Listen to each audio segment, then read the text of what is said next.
We're driven by the search for better. But when it comes to hiring, the best way to search for a candidate isn't to search at all. Don't search, match with Indeed. Indeed is your matching and hiring platform with over 350 million global monthly visitors, according to Indeed data, and a matching engine that helps you find quality candidates fast. Ditch the busy work. Use Indeed for scheduling, screening, and messaging so you can connect with candidates faster. Leveraging over 140 million qualifications and preferences every day, Indeed's matching engine is constantly learning from your preferences, so the more you use Indeed, the better it gets. Join more than 3.5 million businesses worldwide that use Indeed to hire great talent fast. And listeners of this show will get a $75 sponsored job credit to get your jobs more visibility at Indeed.com/Blue Wire. Just go to Indeed.com/Blue Wire right now and support our show by saying that you heard about Indeed on this podcast. That's Indeed.com/Blue Wire. Terms and conditions apply. Need to hire? You need Indeed.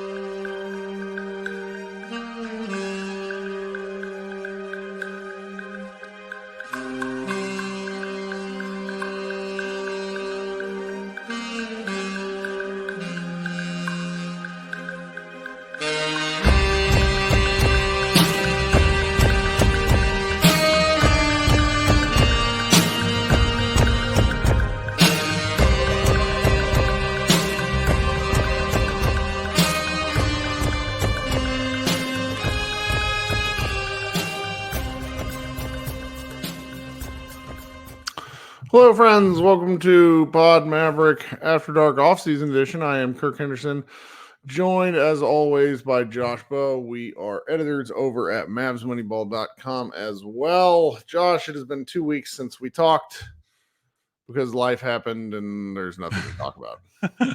How are you?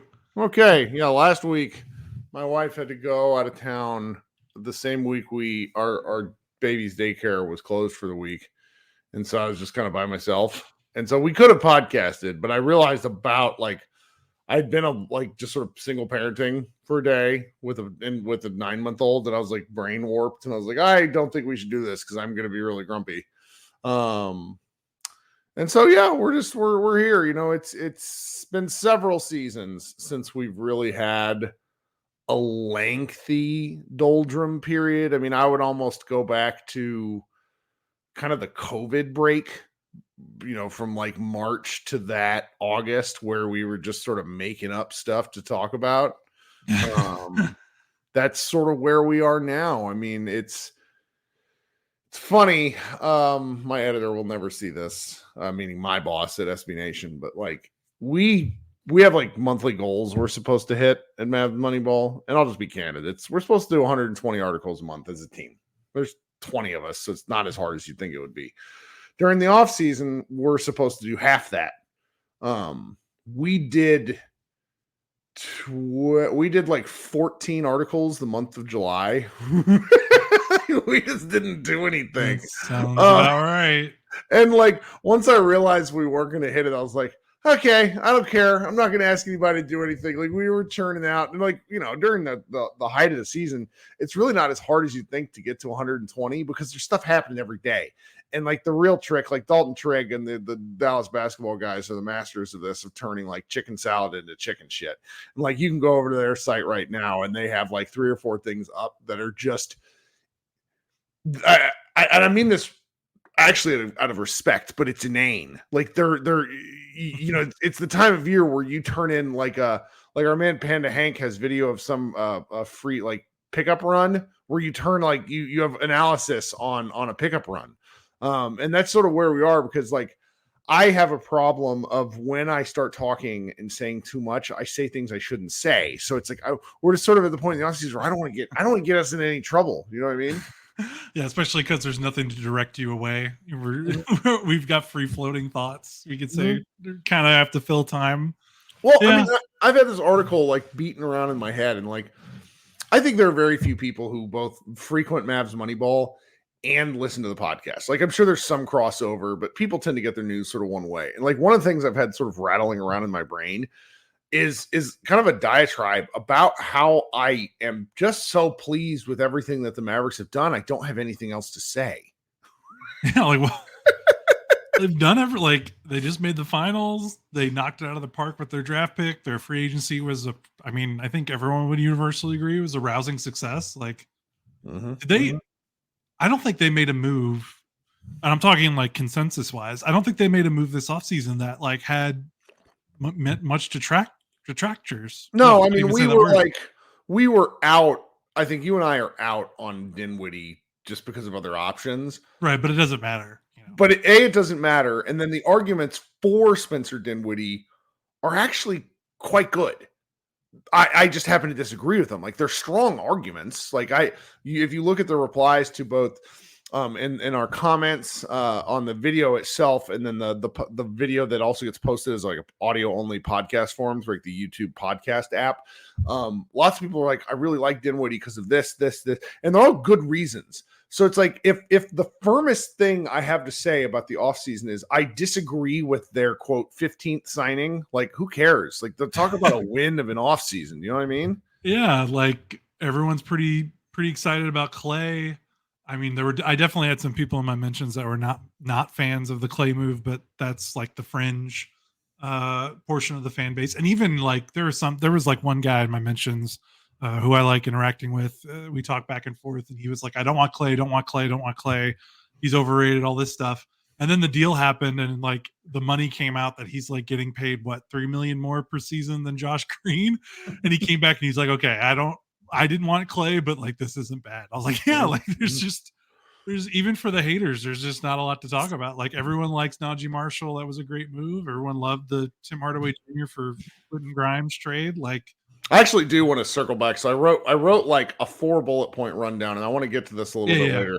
I do want to circle back to the Clay thing, but you want to talk about it now while we're talking about it? Because okay. Yeah. You know, and I ended up Shams Charania of The Athletic and whatever other place he does TV for. He essentially, I'm just going to go pull up the aggregation that I wrote. He says, and this was last week, it's almost a week ago at this point, he was on a podcast. It's called The OG Show with Mike Miller and Udonis Haslem. And he said, quote, he will be the guaranteed starter there, meaning Klay Thompson. He's going to be guaranteed whatever it is, 28 to 30 plus minutes a night. I think it was very important for Klay playing the minutes that he wants to play. My immediate reaction to that was, well, sure. Like it's July. Let's talk about that all we want. And then, and I'm just going to be candid. Like, guys, I've followed Klay Thompson in the sense that I'm a basketball fan, but he don't really dip into the numbers. I don't really want to yet. And you look at what Klay's done since his 2 years away. He played 77 games last season, starting 63. And then the year before that, he played a ton of time, and he's played a ton of minutes. So essentially what he's asking to do in basically at this point requiring the Mavericks to do is he's going to play a bunch, or he's been told he's going to play a bunch.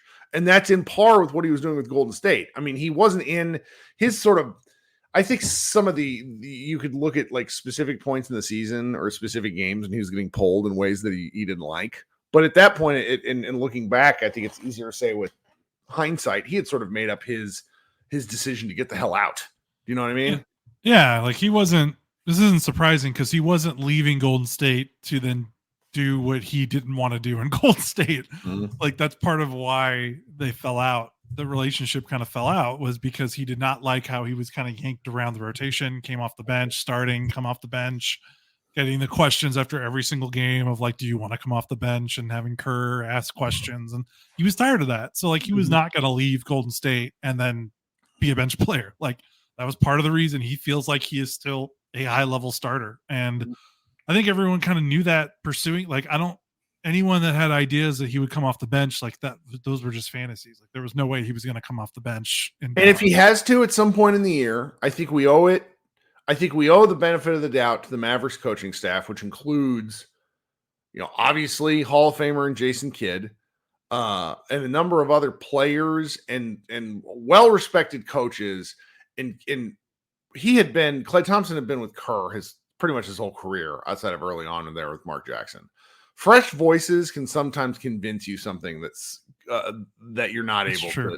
You know what I mean? Yeah, that's true. So, and honestly, I really think we're kind of parsing minutes, splitting hairs if we're talking about the difference between Clay playing 25 minutes and him playing 28 minutes.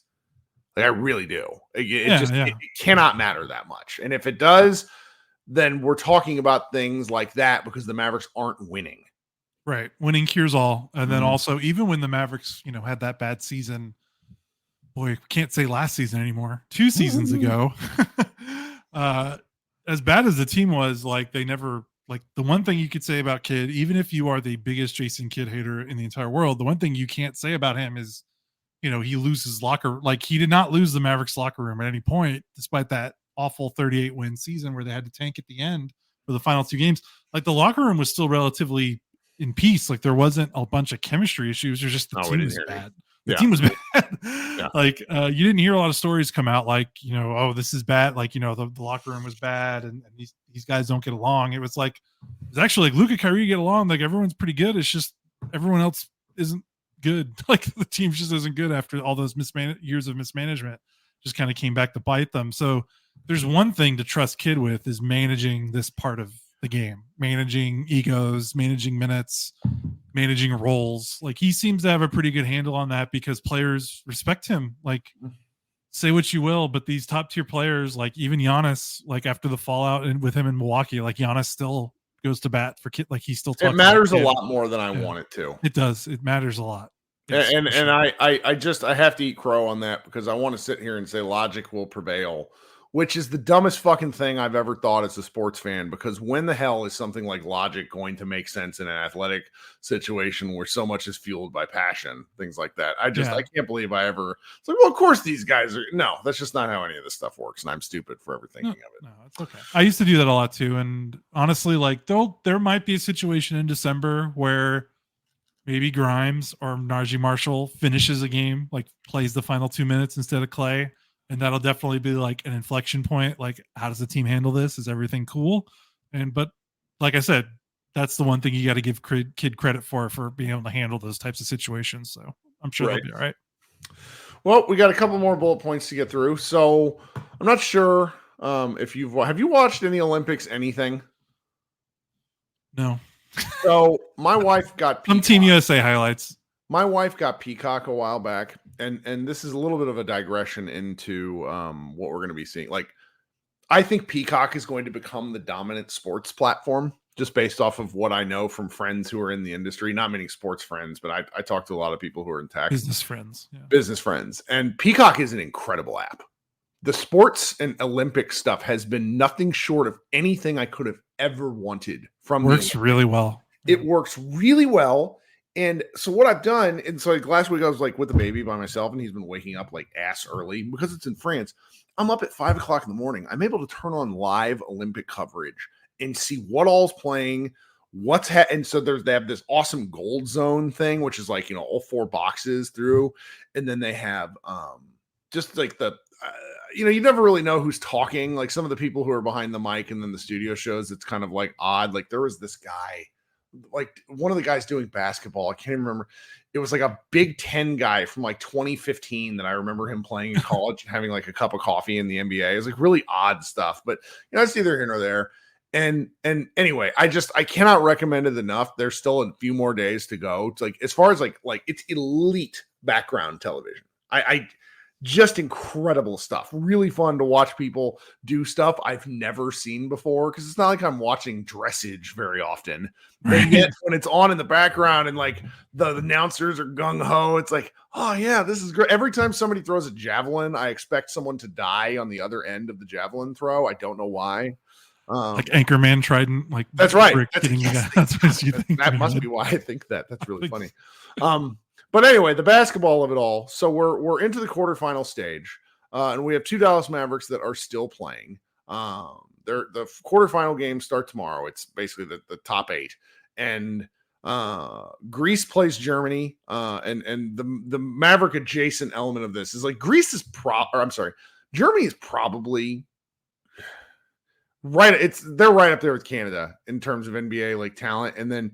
The guys that didn't play. So David Hartenstein and Maxey that didn't play in the World Cup were basically told they weren't allowed to be on the Olympic team because Germany has enough talent to be able to push people to basically tell them no, which is really incredible if you think about that compared to the teams that Dirk had to like kind of drag. Good Lord, yeah. I mean that's because of Dirk, right? That's his. Part of it, right? it was really who's the guy that plays for the Atlantic Magic that just got signed a new deal?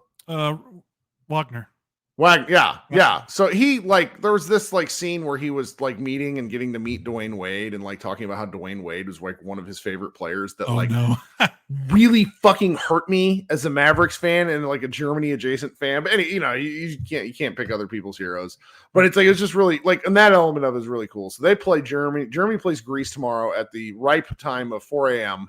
So if you're awake for that, you're truly crazy.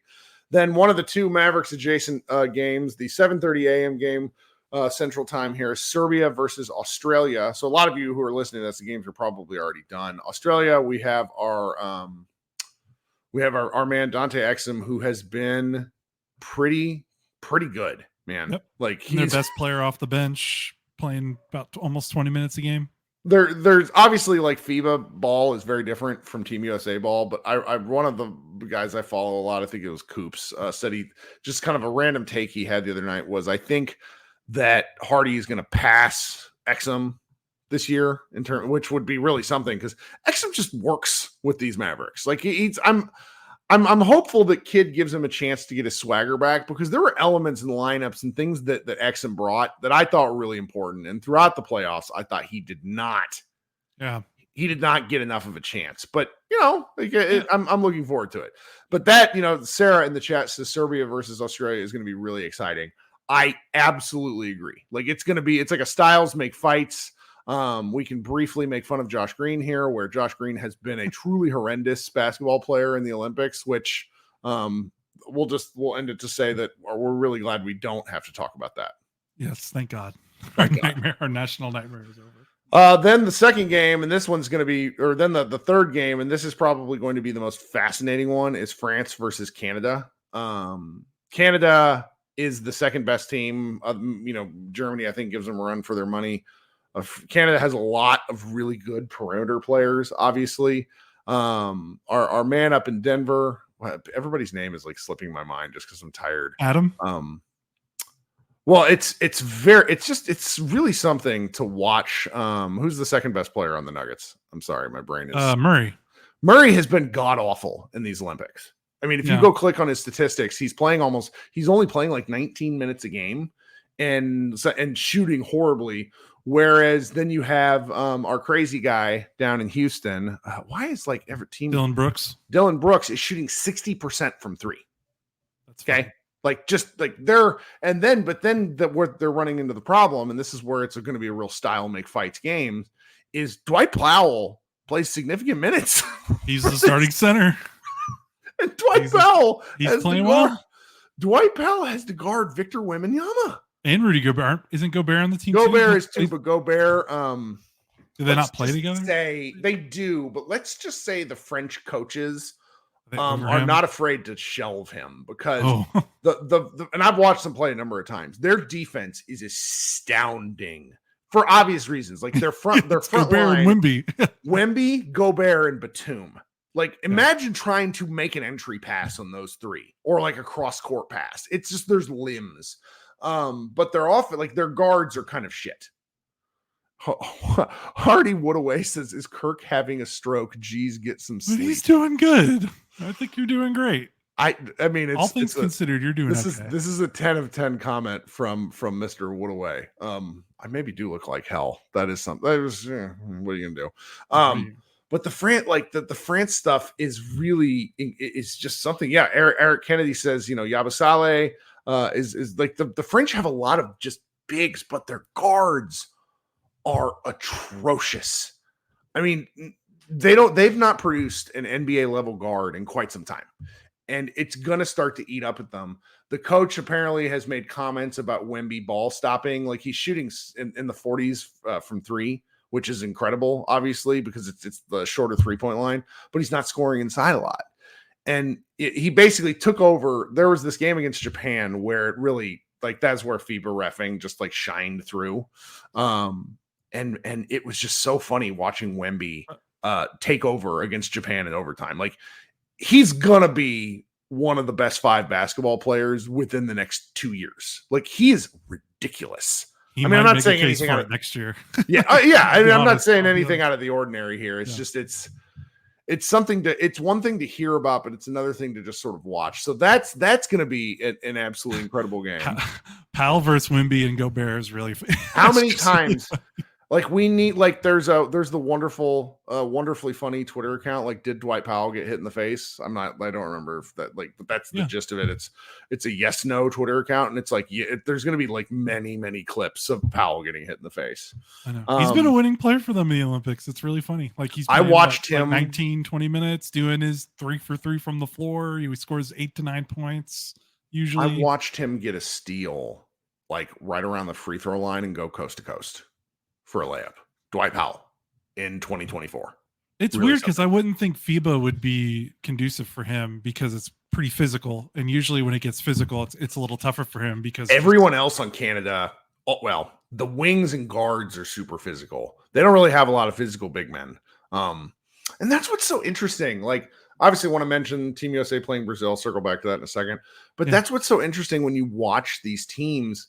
This podcast is supported by IPVanish VPN. If you care about the security of your online activity, the easiest way to protect yourself is with IPVanish. With a rating of excellent on Trustpilot, IPVanish provides an encrypted connection for all your internet traffic, helping to prevent websites, Wi-Fi providers, and hackers from intercepting your data. Help keep your financial details, personal information, and online activity safe from threats with IPVanish. Get started with this limited time offer and save 83% on your 2-year subscription. Visit ipvanish.com/bluewire. That's ipvanish.com/bluewire. School is back, and Dick's Sporting Goods has what you need to win your year. We've got everything from cleats to Sambas, dunks, and more. Plus, the hottest looks from Nike, Jordan, and Adidas. Find your first day fits in-store or online at dicks.com.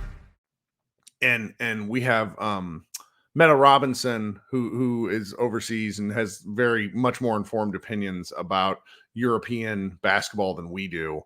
But it's so fascinating to watch, like, the sort of like generations of teams where they'll have, 6 or 7 guys that play across 2, 3, 4 Olympic periods, which is, anywhere from what I'm talking like 8 to 16 years. And when the teams just can't find that piece that they need to get over the hump. And Canada is like lights out talent wise, but they don't have bigs. And I don't think they're going to get a big. Like, I don't know of any Canadian big men on the rise. It was like Spain. It was really incredible watching Spain. Sergio, how do you say Lull? How do you? I don't even know who that is. Sorry. He's one of Luca's favorite teammates from. Oh, okay. I'm going to fuck up the pronunciation, so I'm not even going to try it. But like, watching this old man play was inspirational. I just love the sort of like the fight tooth and nail on these one and done tournament type stuff. It was really, it's really something. Yeah. So there's a couple people in the chat are throwing out different options for Canada. Zach Edey is Canadian. Yeah. He is, like, I think he is Canadian. So that's an option. That'd be an interesting one. Thank you. Honestly, why isn't he on the roster? Like, I know he's a rookie in the NBA, but like, right. Feels like he feels like he could be on their roster, right? What happened there to where he's not on the roster? I know he kind of got hurt in the summer, but he had an ankle injury, but I don't know if he was ever part of it. Yeah. Sarah lets me know that Sergio it's pronounced like Yule, but this dude, just like watching him battle his ass off for Spain, as they had the guy that's on the Grizzlies really show out. This is gonna piss me off. I wish, like, I'm sorry guys, I'm just like so frazzled. He's on the Grizzlies right now? Yes. Oh, I'm gonna go look him up just because I'm just like, this is pissing me off. It's very obvious. He assaults Santi Aldama. He was just outstanding. Like, he's been incredible for Spain. Oh yeah. And it's just like, you're watching all this stuff. I love international basketball. going to be really fascinated to see like what happens next. Like the last game that's out there is obviously Team USA playing Brazil, where my friend Marcelo is playing. He's the oldest player in the Olympics at 41 years old. And they sort of backed into the quarterfinals. They won one game. They beat Japan. But it's like, this is one of those things where the group play and the point differential resulted in it. And I kind of talked about this on Twitter. Nobody really cares. It's like my own personal experience, but very fun to see. It's ridiculously weird to see someone you knew when you were 18 play in the Olympics and still play. He gets like this is wild. He gets like 15 minutes for Brazil, and Brazil is a team in every sense of the word. Like they don't really have anybody that stands out.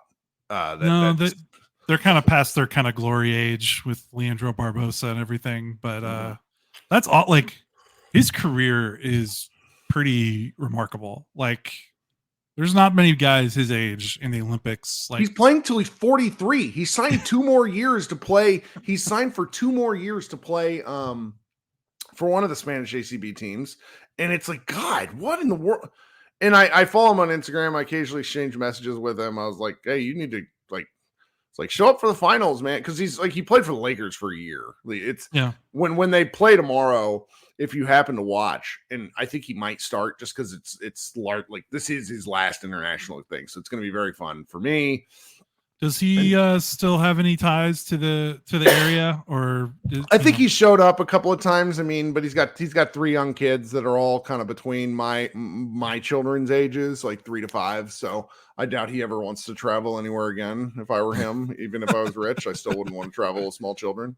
Right. But that's really cool. That's a great story. Coppell's finest. That's right. And then just watching Team USA play, my goodness. Yeah. My goodness. It's one of the best teams they've had in a while.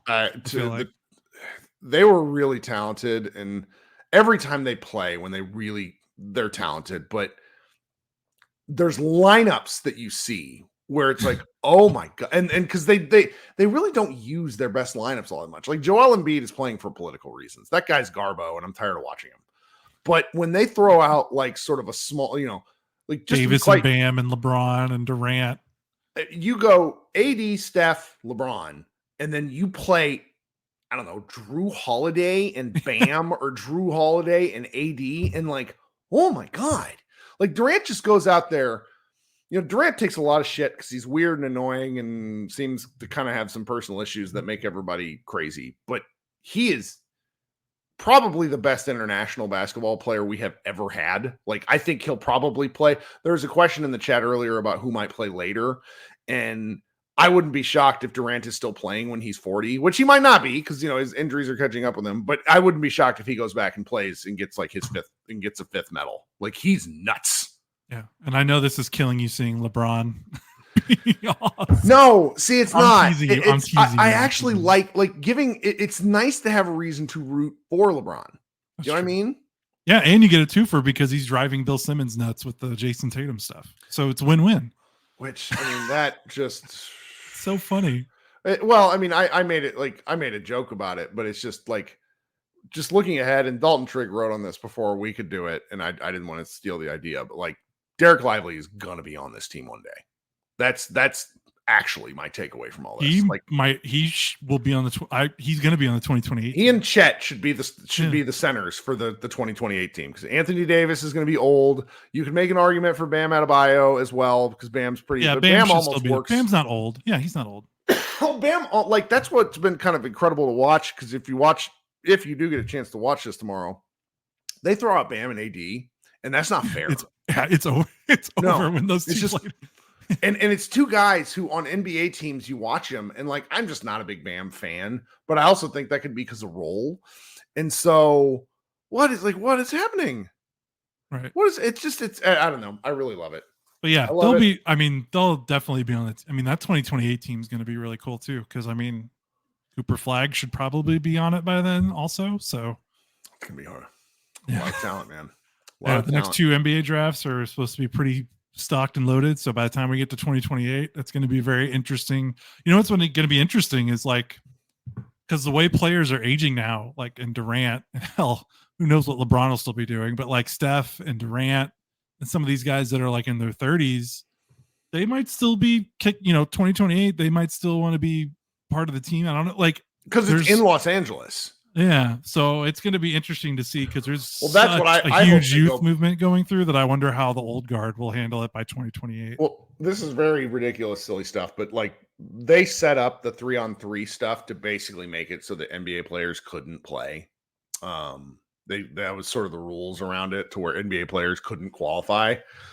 I wonder if they go through some rule changes to try to figure out a way to get NBA players to play, because it's like you're watching this and it's very fun. I was shocked at how much I liked watching the 3-on-3 stuff, because it's very fast. It just moves, and like it's like Joe Johnson and Jamal Murray are like salivating at Jamal Crawford. It's like, oh, this is their kind of hoop, and it's amazing to watch. And anyway, Team USA should cruise to the gold medal matchup with the line with who they're playing. But I still recommend watching all of it, because what you're ending up watching, guys, is sort of like basketball as a peak of like the possible outcomes when these guys start humming. It's Eric in the chat says catch and shoot Olympic Durant is basketball Jesus type stuff. It really is. Like it's what he's like evolutionary Larry Bird playing basketball. It's really something. Yeah, and there's been so much discourse around the NBA All-Star game for what feels like the last 3 years about how like this game, it doesn't matter, none of these guys try. You want to watch what it looks like when an All-Star team, an NBA All-Star team tries. Watch Team USA and watch an all NBA team basically on the floor going balls out to try to win a game. Like, and it can be pretty breathtaking to watch. Mm-hmm. And so from talking about the peak of Olympic level basketball to something that we're sort of this is a good jumping off point, because I just think it's something that's fun. Is like one of I'm pretty sure it's Chris Haynes of TNT announced that the Mavericks are signing Jamarion Sharp. I wrote about it, and I still am second guessing whether that's his name or not. But he's the 7'5" guy that played at Summer League with the Mavericks. The way the tweet was worded was purposely deceptive. And that's fine. He's a camp body. He's coming to the Dallas Mavericks training camp. You can have up to 21 guys at training camp, and then you have to make cuts, and then all of a sudden regular season's upon us. Like they haven't announced preseason schedule stuff, which is kind of rare. And that's because I think they will play as few as 3 games. Last year, you guys will remember the Mavericks went overseas and actually had a little bit of an interesting tour overseas. I don't know what they're going to do this year. And they're going to go to Vegas for training camp. Yeah. And Sarah asked about that in the chat, and Mark Stein then wrote about it a little bit, just saying, hey guys, don't worry. Like, the NBA actually wants its own franchise there. They're not going to let the Mavericks move there. No, Dallas, I don't think. I do think it is kind of funny that they're going out there, because it's like, I giving certain Dallas Mavericks basketball players access to nightlife seems like an interesting idea, but it's a team bonding trip. Come on. What do I know now? But here's what I will say, guys, just about training camp stuff. My opinion from where we are is, if you like getting into every single roster spot and overanalyzing and just having fun with projecting forward, go right ahead. Don't let anybody take away your joy.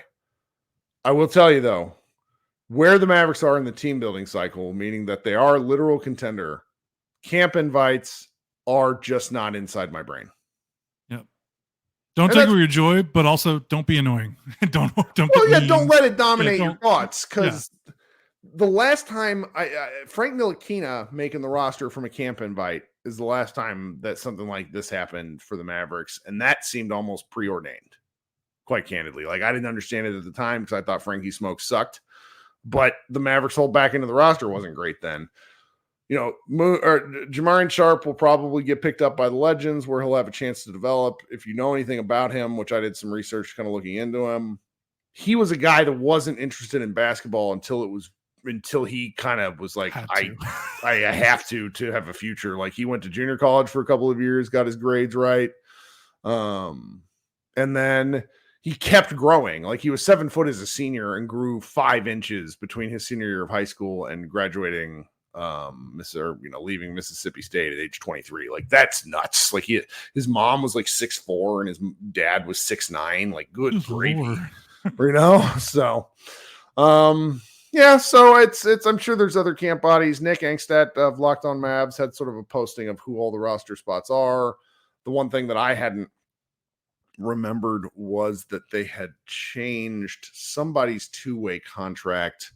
AJ Lawson's 2-way contract to a full deal at the end of last season, but it was a full deal with 4 non-guaranteed years after that. So it's like, so. Yeah, and I don't really think is there anything else? I don't really know. I don't think so. Yeah, it's August. We're going to get through this month. And I mean, you talked about like, it's been a while since we had doldrums, but it's kind of funny because like when a team makes the finals, that's like the shortest off season you can have. Like sure. We were going right into the draft, like a week after the season ended. It felt kind of crazy. So this is a relatively short break compared to a normal season. We just had so many weird COVID seasons that we forgot what a normal off season looks like. Oh, and from a, just so everybody kind of sees into my process, I view our writing funneling our podcasting, which then funnels our writing. Everything all works together. So when we stop doing one, we kind of stop doing the other. And I didn't enforce a lot of things. Like everybody that writes for us is like a lightly compensated. They either make nothing or they make like nothing plus one.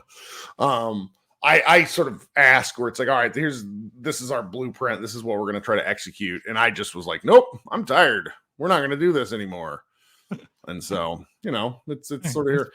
And we'll like, there's like, we didn't even do like, nobody notices this because we didn't do all of our player reviews. Like that's how bad I was. I was just like, this is fine. So we're going to cycle back into it. I will say the last thing before we kind of head out of here. Well, at least Mavs adjacent. I did post the link. If anybody out there is interested in writing for Mavs Moneyball on my Twitter feed, and I'll cycle through it. I'll probably post it a few more times.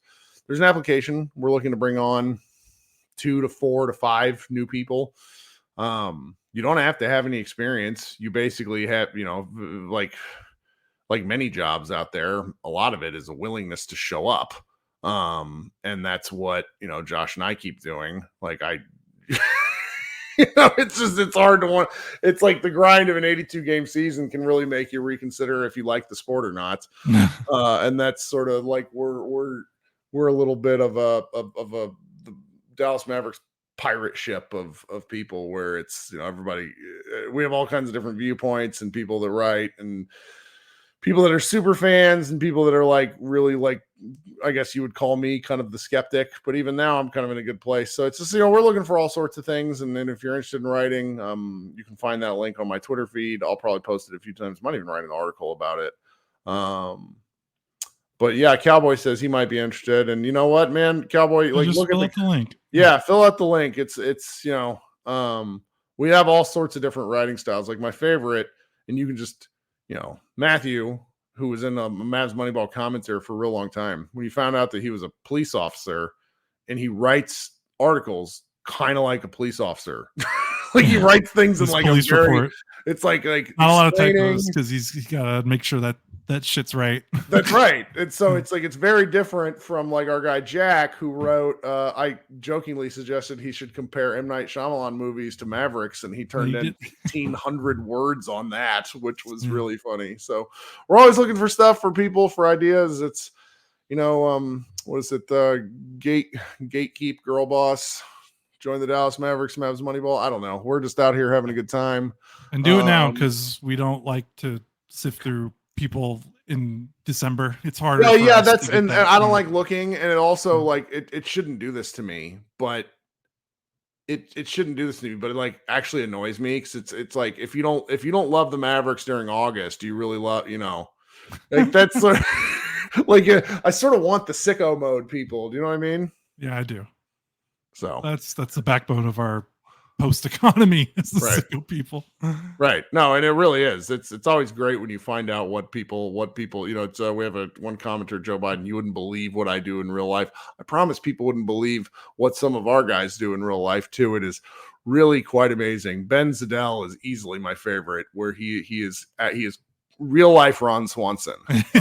That is just outstanding. But is there anything else we need to catch up on? Have I been able to bully you into watching Andor yet? I don't know. I don't know when it's gonna. It's like no. It's like no, I haven't. I keep promising you, and it doesn't happen. And now I'm behind because there's that new Batman animated show from the looks good. creator. 10 episodes. Only 10 episodes though. I know. There's only how many episodes of Andor? There's only like 10 episodes of Andor, right? Right, but I could basically splice Andor where I'd say watch these 3 at once. I could basically split it into 4 movies. Okay. And you would be like, oh, okay, I can do that. Yeah, maybe. We'll see. I don't want to set goals for myself because I keep letting you down. That Batman show looks fun. I've read I listened to a review of it. Looks very exciting. Yeah. It's right up my alley. I mean, that's my childhood. I mean, holy crap. Oh, sure. Came home from school and watched Same that. thing. I would eat. Yeah. I would eat. Like I got super fat when I was in like the 5th grade. I'd come home and watch cartoons and eat potato chips, and Batman the Animated Series was one of them. I hadn't watched it in a real long time. The pilot episode is scary as shit. Yeah. Like it's the one with Clayface. Yeah, before they got eyeballs on them, they got away with a little bit more, I think. And you read about the show, and like they essentially knew what standards to keep to where it was still allowed to be a children's show, to where they could imply a whole lot that just wasn't shown. And it's like, I can't believe my mom let me watch this. They were very smart about it, how they went about it. Well, all right. Well, I'm going to go downstairs, and I don't know what my wife and I were watching. We were catching up on older episodes of Unsolved Mysteries, like it's the 1990s, but I couldn't help myself. I'd finished all the shows I'd wanted to watch for the summer. And then I look at like things where I was like, oh, I'd kind of like to get to this. And I'm like, you know what? I'm going to go to bed. Yeah, I know. That's kind of been me too lately. It's just like, I have 30 minutes to watch something, or I could just go to bed. That's right. Minutes of sleep, right? That's right. No, and like the stupid tiny dog. Well, the stupid tiny dog, I love her to pieces. She's the one who keeps eating cicadas and throwing up, and she like wakes me up at like 3:30 in the morning, and I'm like, when does this puppy stage end? Like she's 2, so you'd think it'd be soon, but you're getting close. Our puppy, who is now a fat older dog, it was about 2 when he started knocking that stuff out, because I was right there with you, waking up at 4 a.m, sleeping on the couch with him because he was cry by himself. Like I feel like an insane person. Like I don't know. Puppies are hard. Puppies. I say that you've said this. I think I've said it. Like puppies are harder than newborn babies. I didn't tell anybody what I did, so you just get to hear about this on the podcast. So I've been bullied by various moms of my son's friend group into coaching YMCA basketball. Okay, so like. That went awfully. Like I did 2 teams. It was awful each time because it's just really hard. Like 8 and 9 years old where kids have been playing versus kids who've never played before. Like it's very hard to be like, young man who's never dribbled the basketball before, it's going over your head. Like I don't want to be mean to an 8-year-old. Right. So it's just like, it's really, it's like we just get like waxed every game. Yeah, it's challenging. Then for one of my son is part of an AAU club called Ball FX. They're based out of Grapevine. I've enjoyed my time with them, but something happened where the coach just like wasn't able to come to the game and they didn't communicate it to us. So I'm at the game, like watching kids show up, and I actually got to coach.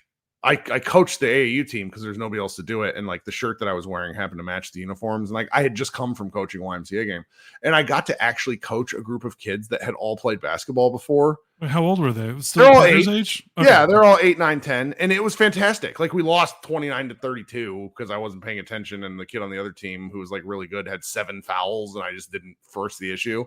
But it's like really fun. Like kids that are actually doing what they're supposed, like new to.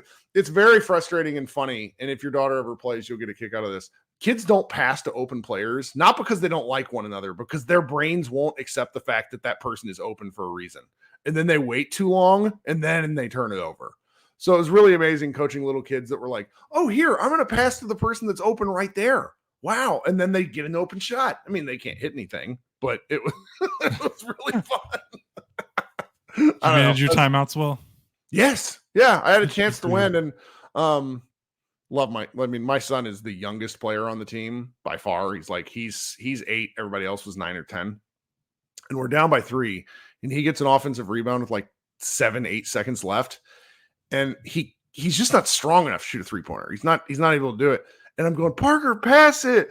And he tries to like dribble back, and he gets to like the elbow of the free throw line and turns around to take a shot, and then just gets his shit stuffed. Right. He didn't even get the shot up. Like, he got blocked into oblivion. And I'm like, it's like, sorry, buddy. This is what I was telling you to pass. It's a learning moment. He'll never forget. That's right.